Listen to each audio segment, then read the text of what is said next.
Perhaps nothing defined 2020 more than the global pandemic. The coronavirus upended lives, shaped policies, stoked fears, and sparked innovation. NBC4's Catherine Ross walks us through the impact COVID-19 had here in Central Ohio.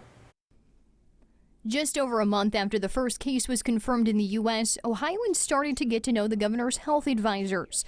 In early March, that team made its first big move, barring spectators from the Arnold Sports Festival. I think that we all have to go and do things in order to not make this stupid virus spread all over the world like it does. Days later, it officially spread to Ohio. On March 9th, Governor DeWine declared a state of emergency. The virus is here. It lives among us. And we must be at war with it. That war ramped up over the next month. First, the state banned large gatherings. Then bars and restaurants shut down to in-person services.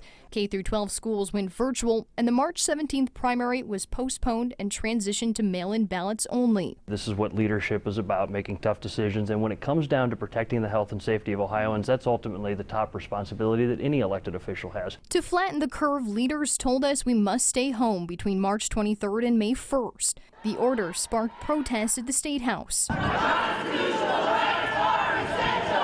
Things slowly started reopening in May just after the state's death toll surpassed 1,000. We dined outdoors before heading back inside. Salons, gyms, and daycares welcome folks back.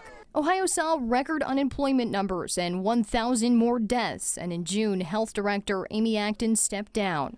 In July, the virus surged before DeWine issued both a statewide mask mandate and then a last call order. In August, the governor tested false positive ahead of the first presidential debate in Cleveland. Fall brought with it long lines for early voting, mail-in ballots, and the return of Buckeye football with cardboard fans. Franklin County turned purple in mid-November. By early December, we surpassed 500,000 total cases. Then a turning point with the rollout of the COVID-19 vaccine. So far, fewer than 1% of Ohioans have received their first dose, but leaders say it's a sign of a better new year in 2021.